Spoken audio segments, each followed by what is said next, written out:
Good evening, everybody. Good evening. Welcome to the JEC's monthly speaker series. So the truth is, anybody knows the program over here, I don't usually do the introductions. But tonight is a special night because our speaker is somebody who I met 30 years ago. I'm older than 30. So, very young. Can't tell. So when I went into high school, I was not. What do I do? So I work at FAU with the amazing young Jewish students there and those who are post-FAU as well, up until about 30, 35. Most of what I share, if anybody had an opportunity to sit in a class and learn with my way I teach and what I talk about, almost everything I talk about comes from this rabbi.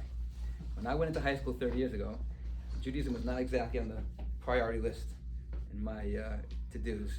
And there was this rumor about a rabbi who's like a something degree black belt, and he's down to earth, and he's normal, and he's amazing. And you go into the class, and he's taking all of these deep ideas that always seem so aloof and unrelatable, and started translating them into real practical terms that make sense. Spirituality, growth, God, Torah, what does it mean, understanding myself, the struggle. So that's my world started opening up.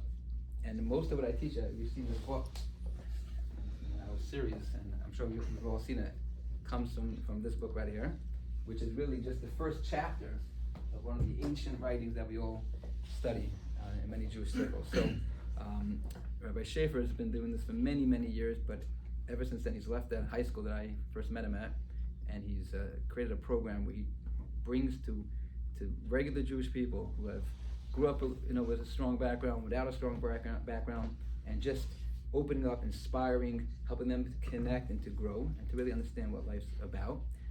He's written numerous books. Right now he's focused very much on relationships. There's an incredible new book about marriage that came out. Highly recommend it for those who are married, or those who are getting ready to get married soon. So it's a tremendous honor to have with us tonight Rabbi Shafier.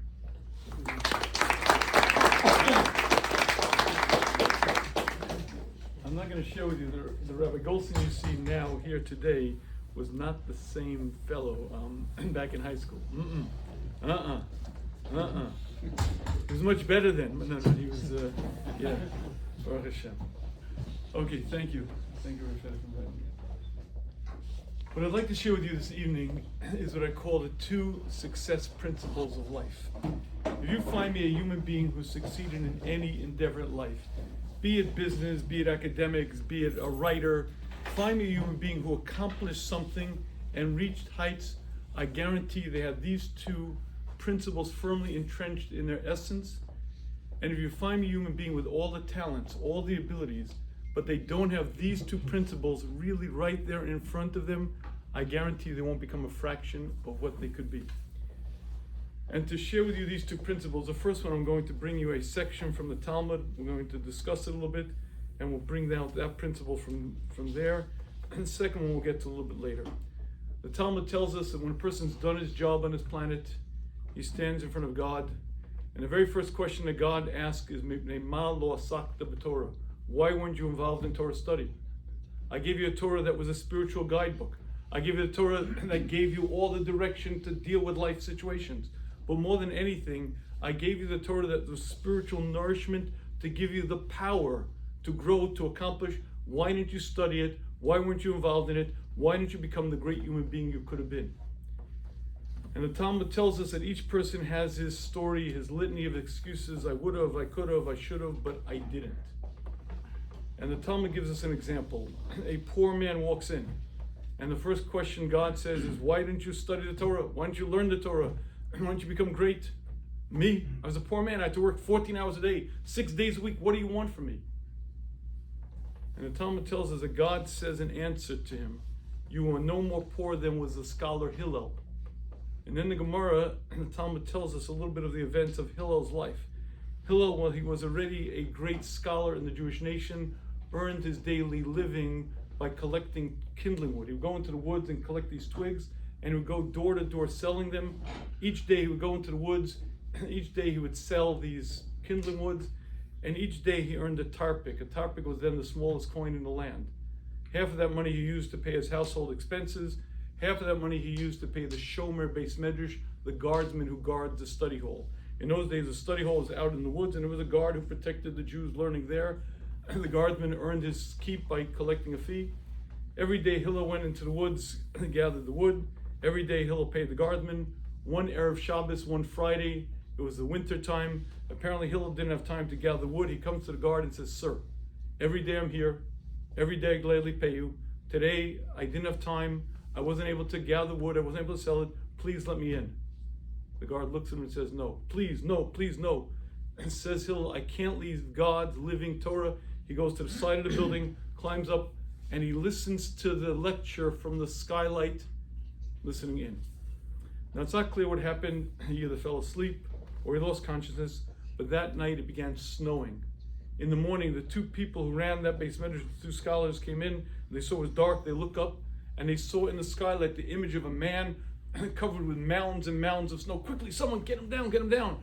And they run up, get him down, light a fire, and they say the words, "This man is worthy." And when the poor man says, "I would have loved to have learned, but what could I do? I didn't have food to eat. I had to work so many hours a day. What do you want from me?" God says to him, "You were no more poor than was Hillel.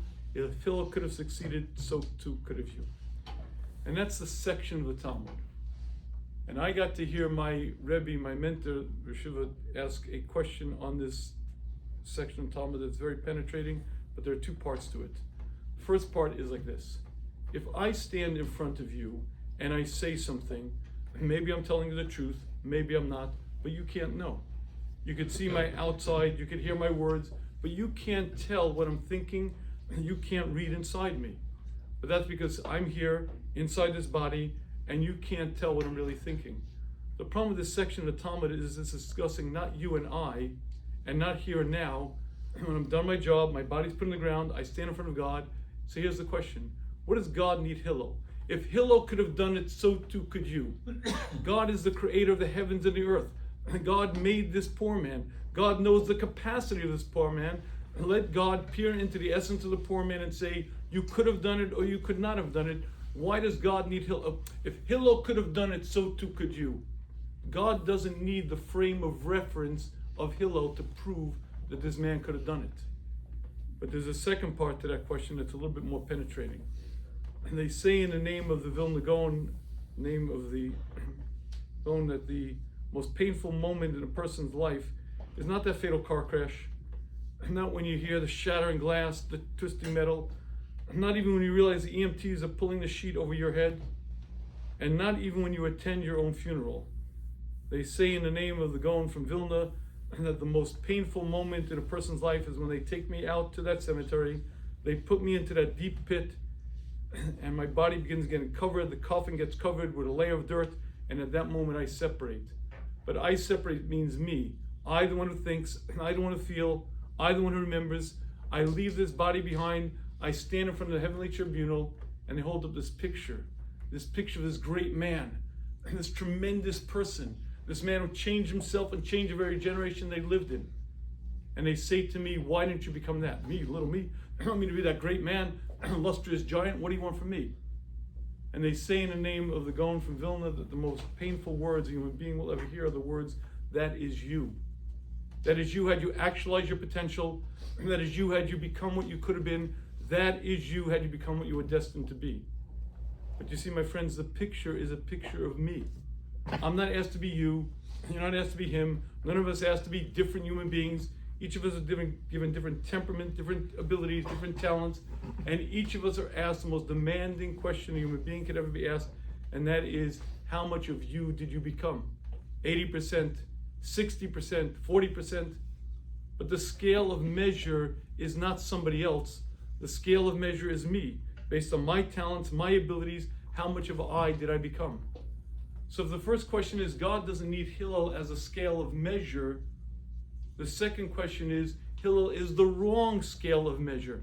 What difference does it make to the poor man that once upon a time there was a great man named Hillel? The poor man has his destiny, Hillel has his destiny. Poor man has his talents and abilities, Hillel had his. Why is the poor man asked to be Hillel? And I'd like to see if we could answer these two questions this evening and understand the first life principle. And to do that, I'll share with you an interesting example. If you go to Asia today, you'll find in that continent, much of the heavy lifting is done by the elephant. You can watch a trainer pull the elephant. On its back will be heavy loads, in its trunk will be logs. All day long, the elephant trudges through the jungle. All day long, it schleps. At night, the trainer ties the elephant to a peg in the ground, and the elephant remains rooted to that spot. Now, if you were watching this scene, you might have the following question. The elephant is huge. The peg is not that deep. The rope is not that strong. The question you might ask is, why doesn't the elephant just escape? Why doesn't it just go out, forage, go into the jungle? And the answer is the elephant can't escape. Why? Because when the baby elephant is born, it weighs about 250 pounds. And the first day of its life, the trainer ties it to a peg in the ground, and the baby elephant tries to escape. But it can't. It's too weak. And it tries for a week, tries for a month, and then the elephant learns the lesson. The peg is too deep, the rope is too strong, and that lesson remains fixed in its mind. Even when it reaches full maturation, when it weighs 14,000 pounds, when it can plow through a cement wall like it's paper, it remains rooted into that spot because in its limited understanding, the peg is too deep, the rope is too strong. And I believe that's an apt parable to many, many people that you'll meet in life. Many, many people that you'll meet in life do not become a fraction of what they could have been. Because they have these glass ceilings and these limiting beliefs. What do you want from me? I'm a regular guy, plain vanilla. You want me to be somebody great? You want me to accomplish? And I'd like to share with you, if you have that belief about yourself, you will live up to exactly that self-prophecy. If you think you're commonplace, if you think you're regular, if you think you're just another Joe, you will live up to exactly that definition. And these limiting beliefs, these glass ceilings that hold us in check, sometimes can stop a person from ever becoming a fraction of what they could have been. Every once in a while, you hear about somebody who shatters a limiting belief, who breaks through a glass ceiling. Let me give you an example from competitive sports. For almost 100 years, there was a milestone in competitive sports, a record that was considered unbreakable. No human being had ever, in the history of mankind, ran a mile in under 4 minutes. Pavel Nuri of Sweden ran the mile in 4 minutes and 10 seconds in 1912. Gunga Hag from Finland brought it down to 4 minutes and 8 seconds. Roger Carpenter, an American fellow, brought it down to 4 minutes and 6 seconds. No human being could break the 4-minute mile. Country after country sent its best athletes. Everyone dreamt about it, everyone tried, but it just seemed to be impossible. And people began postulating all kinds of theories. Man's skeletal structure's all wrong. He creates too much wind resistance. It became an accepted medical fact that no human being possibly can run a mile in under 4 minutes. One Australian fellow, John Landy, ran the mile in 4 minutes and 2 seconds 4 times in a row. And he said the words, "It's a brick wall, it can't be penetrated." May 5th, 1954, Roger Bannister broke the 4-minute mile. That impenetrable barrier, he ran a mile in under 4 minutes. Oddly enough, 46 days later, John Landy, the Australian fellow, 4 minutes and 2 seconds, brick wall, ran the mile faster than did Roger Bannister. Odder still, by the end of that year, 32 other runners had run the mile in under 4 minutes. But here was the strangest part. Nothing changed. They didn't change diet, they didn't change technique, they didn't change running shoes. The only thing that changed was Roger Bannister took something from the realm of impossible, showed that it could be done, and then John Landy, then 32 other runners. Now any international track star runs the mile in under 4 minutes. But it took one human being to shatter the myth and to break through that glass ceiling. Once he did, then anyone else could follow suit. And this concept of glass ceilings, limiting beliefs, and concepts about ourselves that hold us in check is something that you'll find over and over in many, many aspects of life. And I'll share with you an example, not from international sports stars, a lot more commonplace. 1997, Tallahassee, Florida, a young boy was involved in a car accident. Ambulances came rushing to the scene, the EMTs were gathered around, but here was the problem. The boy's arm was pinned under the wheel of a car. They had to get him to the hospital, but the problem was the car was literally right on his arm. A whole discussion, get a crane, get a truck, what do they do? A bystander doesn't discuss it, doesn't ask for advice, rushes over to the fender of the car, bends down, literally lifts the car up, take the boy, put him to an ambulance, ship him off to the hospital, patch him up, he's good to go. That story became a media sensation. Almost every newspaper in the country ran the story. Why? Because the onlooker wasn't some burly fireman or some powerful muscle man. The onlooker was the boy's 63-year-old grandmother who saw her grandson under the wheel of the car and rushed over and lifted the car. Now, Dr. Charles Garfield is a psychologist. He wrote a book called Peak Performance. I read this book. He describes athletes who do things that you and I would say are physically impossible. He spent his career studying athletes. He describes an athlete lifting a 1,200-pound boulder. He describes athletes running 24 hours straight. He says when he read this story in the newspaper, he said, I must get this woman's story. The world can learn something from her. He calls her up. He describes who he is, why he wants to meet with her, what the world can learn from her. And he says she flatly refused to meet with him. You know what to make of it. He called again a second time a few weeks later, again explained who he was and why he wanted to meet with her, and again she refused. He tried a third time a month later, and again she refused, and finally 2 months after that, he convinced her and she agreed to an interview. And he describes what it was like. He says he got to her house, she welcomed him in, she offered him a cup of coffee, they sat down, and he said, Madam, just share with me your experience. I just want to know moment to moment, what was going on inside you, and just share with me what you were experiencing. And he says she was very graphic, very vivid. She described exactly her experience as she was living it. And then he turned to her and he said, I don't understand this. I don't get it. Not the lifting the car, that doesn't bother me. What I don't understand is what you did was heroic. You saved your grandson's life. But it was so obvious that you didn't want anyone to hear it. I don't get it. What you did was a great act. Why didn't you want anyone to hear your story? And he says that she turned to him and she said these words, if this, which I knew I couldn't do, I actually could do, what does it say about the rest of my life? He asked her, what do you mean? She said, well, I always dreamt about teaching, but I never got beyond the high school education. So with Dr. Charles Garfield's coaching, Mrs. Laura Schultz began her college education at the age of 63 and went on to teach college-level science.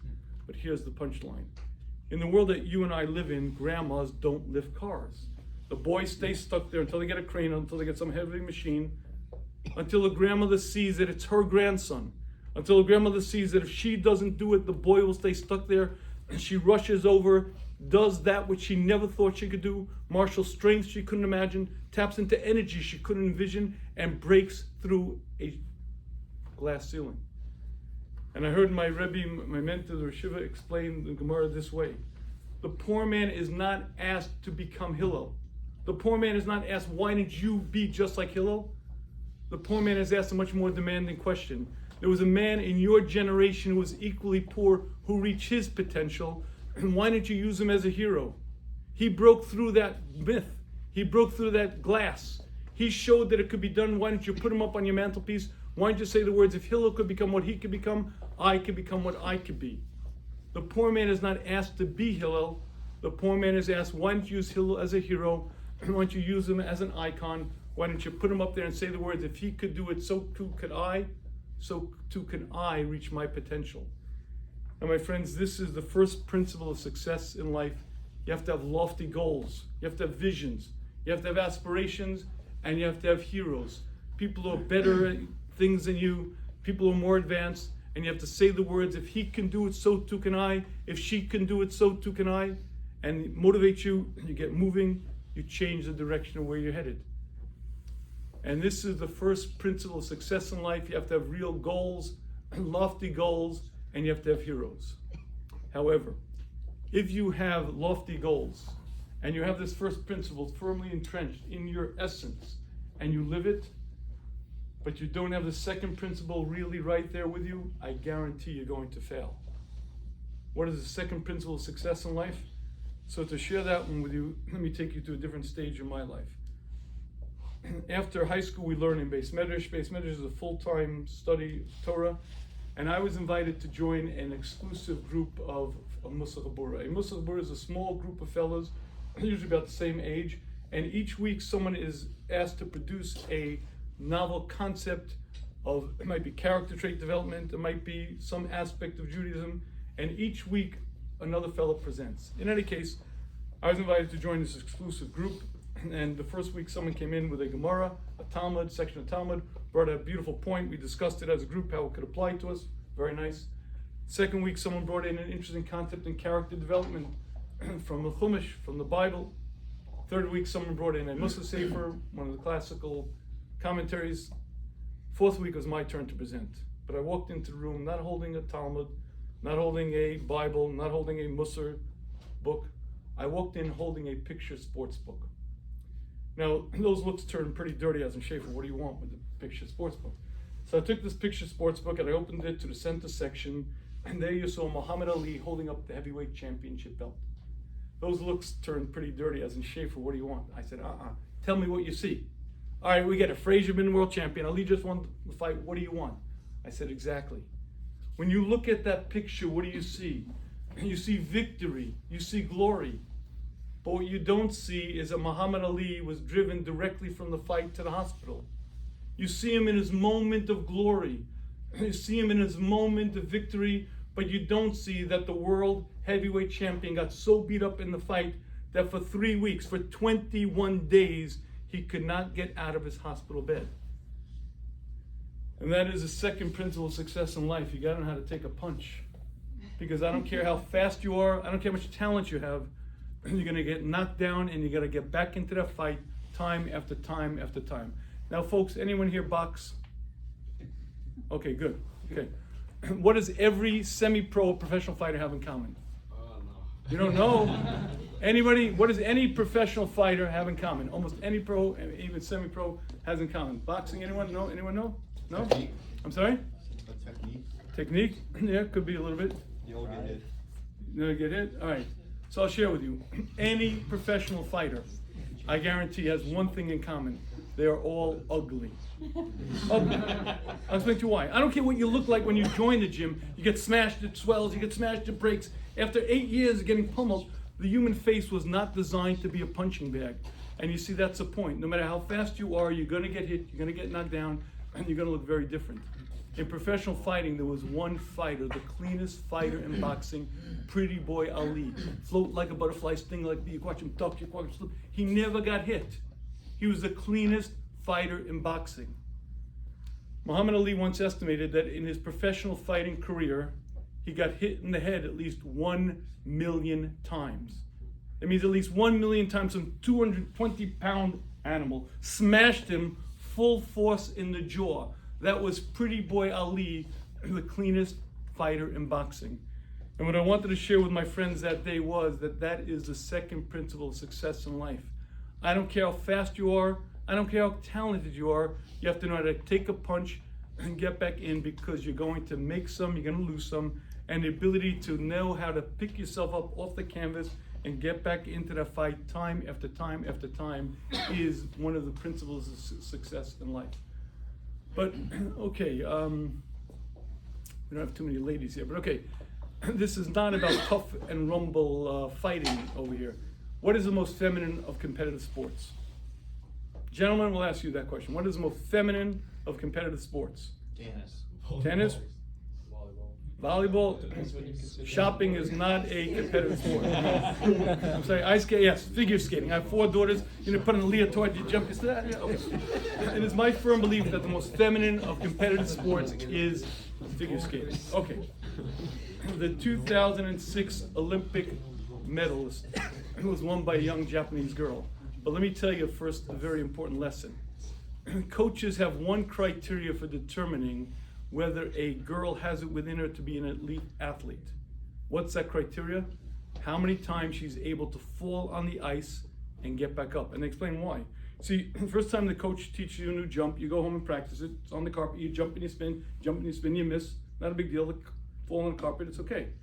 And when you get on the ice the first time, it's also not a big deal. The coach puts a harness on you, you jump and you spin, you miss, the harness catches you. But it's when the coach takes the harness off and says, go out there. It's only those athletes who can push themselves to the limit, knowing that they might likely fall. It's only those who reach their potential It's only those who reach greatness. The 2006 Olympic gold medal was won by a 16-year-old Japanese girl. She began skating at the age of 5. Her coach estimates from the age of 5 till the age of 16, she fell at least 20,000 times. 10 times a skating session, twice a day, 6 days a week, week after week, month after month, year after year. And you know why most people don't make it? Because there's a voice in their head that says, stop it. You fell yesterday. You fell the day before. Don't you get it? You're not made for this stuff. And it's only those athletes who can fall time after time, pick themselves up, brush themselves off, and get back in the game. Those are the only ones who really make it into greatness. And that is a criteria for success in life. And now, gentlemen, for you guys, I'll share with you a quote. This is a little test of your history knowledge. I'm going to share with you a quote that I'm going to ask you guys who said it. You guys ready? Yeah. Success consists of going from failure to failure without losing enthusiasm. One more time. Success consists of going from failure to failure without losing enthusiasm. Who said it? You said Napoleon. Napoleon? Gandhi. I'm sorry? Gandhi? No way. Malala. I'm sorry, what? Malala. I'm sorry? What's his name, Malala? Is it an athlete or? Who said it? Who said it? Success consists of going from failure to failure without losing enthusiasm. Michael Jordan. Michael Jordan? Usain Bolt. But he'd be a good example. Michael Jordan would be a good example. Indeed. Okay. Steve Jobs. I'm sorry? Churchill or Einstein? Okay. Ooh, we got some. Now, if I had a cigar, you might earn a cigar. Okay. All right, so I'll give you a little background. The man who said it was a college professor. The man who said it won the Nobel Prize in History. The man who said it was knighted by the Queen of England. The man who said it was the Prime Minister of England. The man who said it was Sir Winston Churchill. But let me explain to you who Sir Winston Churchill was. Historians credit Churchill with saving the free world. In 1933, when Adolf Hitler was elected Reich Chancellor, Chamberlain was the Prime Minister of England. And Chamberlain's attitude was appeasement. A little Liebestraum, give him Czechoslovakia. Don't incite the man. From the parliament floor, there was one sane voice. Winston Churchill was a lion that roared, Adolf Hitler is a menace to society, a menace to humankind, and no one listened to him. And it wasn't until the war was on and the Allies were losing badly that Churchill was elected Prime Minister of England. Historians say if not for his galvanizing force, if not for his personality, Nazis would have won the war. May 1945, Germany surrendered. July 1945, there were elections in England, and Winston Churchill found himself voted out of office.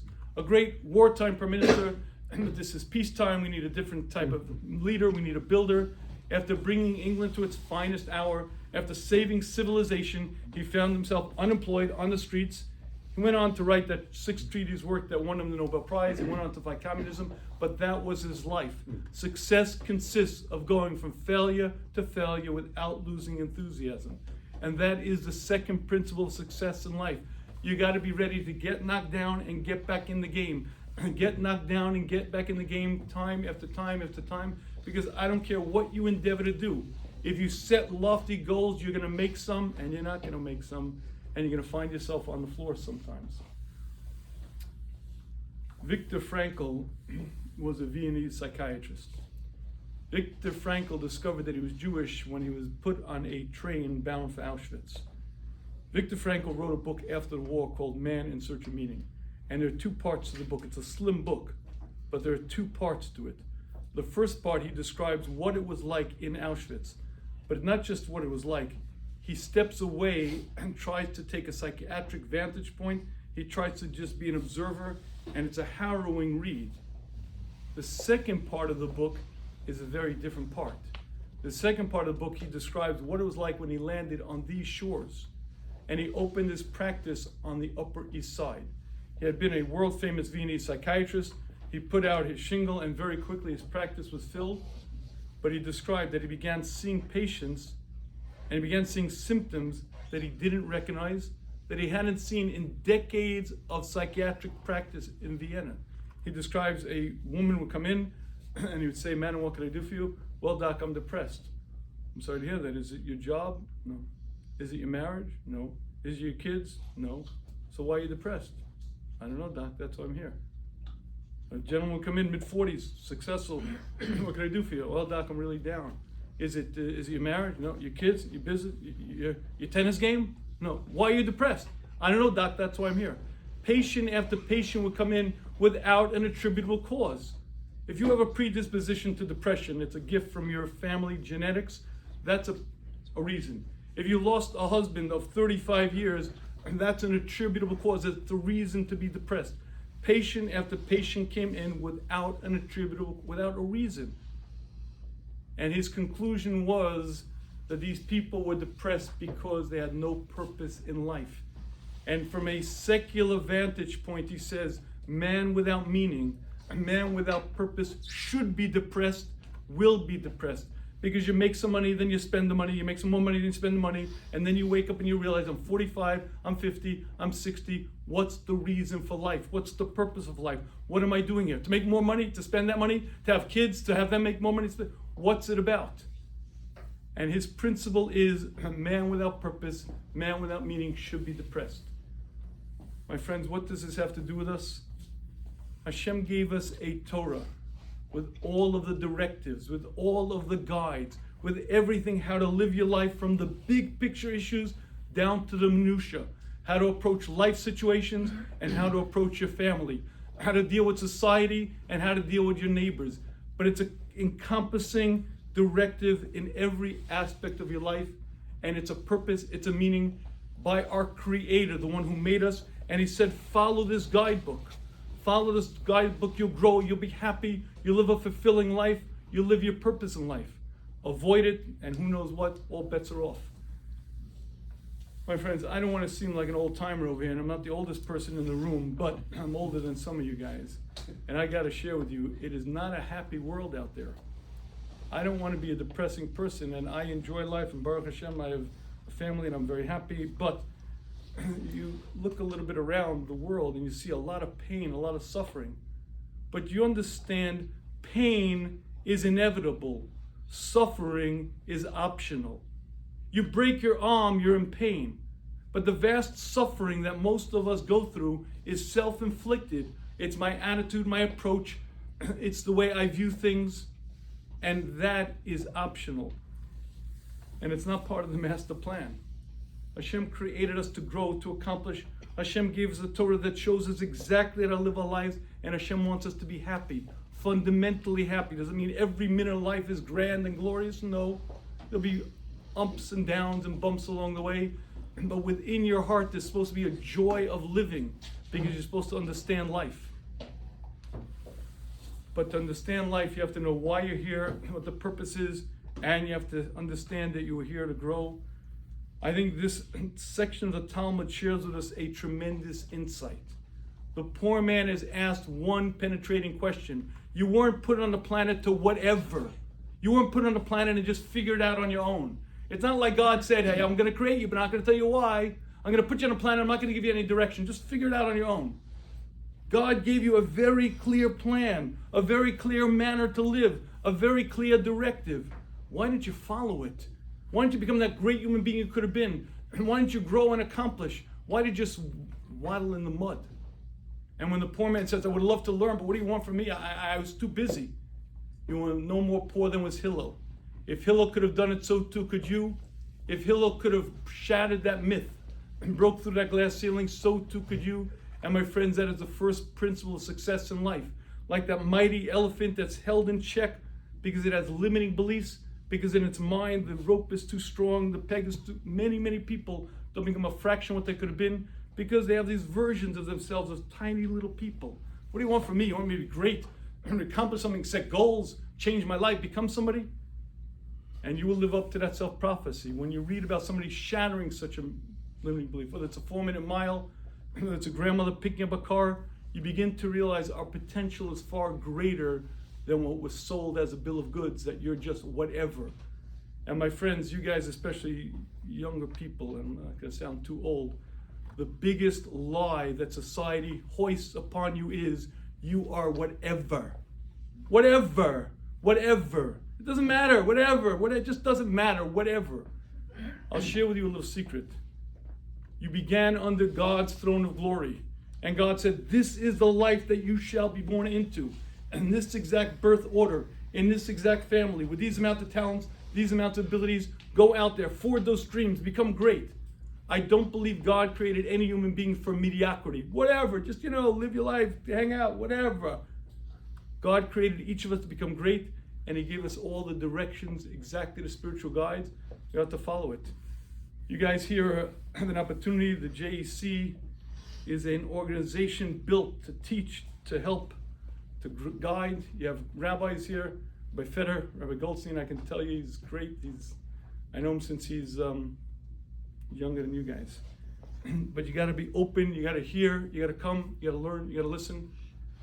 And you also have to know the second lesson of success in life, and that is you got to take a punch.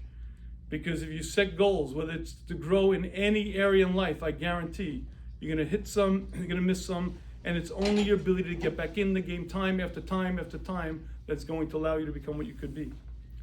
And I want to close with one last observation. What happens to the elephant when it discovers that the peg is not deep enough, the rope isn't that strong? Would you like to know what happens? It was 1944, Hartford, Connecticut, and Barnum and Bailey parked the trucks outside the town. In those days, that's how they brought the circus from town to town, first by rail and then by truck. And they would set up this huge tent, and under the tent they put the 3 rings, and that's how the circus traveled the country.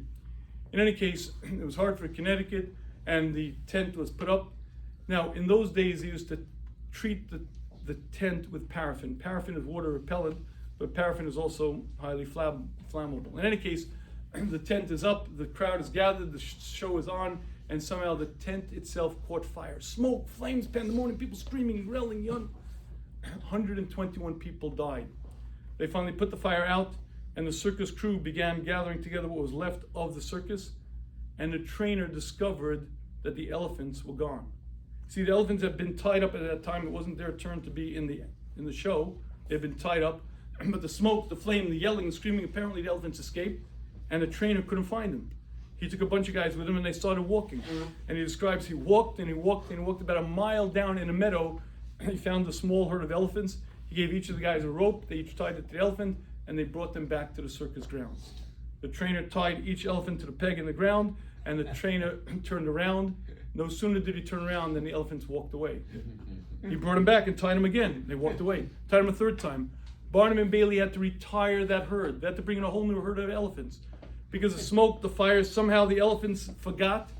But once they learned the lesson, the rope is not strong enough, the peg isn't deep enough, they never could be tied again. Barnum and Bailey had to bring in a whole new herd of elephants. My friends, would you like to know the single most enjoyable activity you'll ever be involved in on this planet? It's when you set a goal. When you set a lofty goal and you hit 60% of it, 70% of it, there's a sense of empowerment, and there's wind in your sails, and there's a sense of, wow, I can grow, I can change. I don't have to be married to someone else's small version of me. And you know why that's the most enjoyable activity you'll ever engage in? Because that's what God created you to do.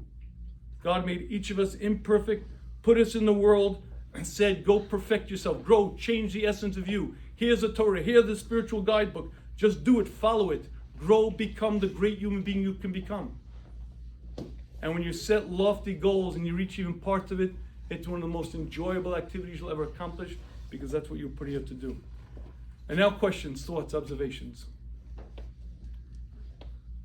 Anyone? If you have questions about boxing. Yeah. What would be an example of greatness in practical work? Okay. If you want an example of greatness, I have a very, very important exercise for you to do. I want you to read an obituary section. Now, I used to have to explain to people what the obituary section was. Then I had to explain to what a newspaper. Anyone know what a newspaper is? So anyway, where are they now? They're somewhere. They got to be on some news portal, right? Anybody know what an obituary section is? If you don't know what I mean, so next time you go to a funeral, I want you to listen very carefully. And when you hear them talking, listen very carefully what they're saying. And tell me the following. Was this a great human being or not a great human being? Was he dedicated to others? Did he grow? Did he accomplish? And do people say he changed my life? He made a difference. He was kind, he was sweet, he was great. Listen to the way people speak about people when it's all over. A lot of times you hear drivel. I was at a funeral and I'm embarrassed to say the words. The one who got up to speak about the deceased said she was a Yankee fan and she used to like to go get her nails done. This was the final tribute to a woman's life. This was her great accomplishments. She used to go to 7-Eleven and buy hot dogs. And the man went on and on talking about drivel. I don't know if it was her or it was him, but that is not a tribute to a human being. Ask yourself this question. What do you want your children to say about you? What do you want your family to say about you? What do you want the world to say about you? Was he a great person? Did he grow? Did he accomplish? Did he become a giving human being? Was he kind? Was he considerate? Was he a human being who lived his life with purpose, with meaning? Or did he just whatever? We're going to say, I don't know what greatness is, but if you want to know, just listen at the obituaries. Any other questions, thoughts, observations? Yeah. What are you supposed to be thinking about when you're doing mitzvah? What are you supposed to be thinking about when you're doing a mitzvah? God commanded me to do this mitzvah, and I'm doing it. Do you mean a specific mitzvah or just in general? Just in general, but like, I mean, I know there's some exceptions, but like I've been told different answers. So really, I mean, again, it really depends. So for instance, if it's a chesed, if it's something between me and another human being, I should be thinking, I want to help, I want to benefit, I want to be an assist, I want to do whatever I can to lighten a person's load. That should be my intention. If it's a ben adam l'makom between me and God, then the intention should be, each mitzvah has its own specific intention, but the main intention should be that this is what God wants me to do, and that's what I'm doing. Is that vague enough an answer? Well, what about when you're actually doing the mitzvah? Is that just before the mitzvah? When you're doing it. So let's say when you're giving charity, you want to think, I want to help this person, I want to do what I can. When you're doing a chesed, when you're helping somebody, I want to lighten the load, I want to make it easier. Did I answer? I don't know if I'm answering the question though. Should I keep talking a long time and then you'll forget what your question was? And then I do that very well. I taught high school for many years.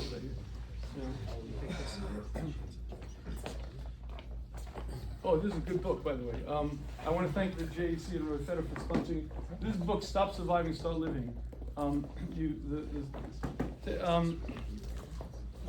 like this book. Okay. It's you might notice I plagiarized a little bit. I stole some material from the book. If you go through it, you'll see some of the material. You may say, "Hey, that's where Rabbi Shafier got his stuff from." Yeah. You read it? We're taking care of it. We're taking care of it together. We're sponsoring it together. JEC and Rabbi Shafier. Rabbi, Yes. Question. Yeah. Sorry. as you think you're doing this, though, is because you value it for the value of it, or is it because you're doing it because you love it? Okay, you say it 3 more times faster though. I have to slow it down a little bit. Are you doing it because of one, either? Because God's given you so much to sustain you for all these years and like till today, or is it because you're doing it because He wants to give you the world to come, and so you want to make it He can give you the world to come? Or you want to do it because you love God? Okay. Okay, so all of those are good background questions.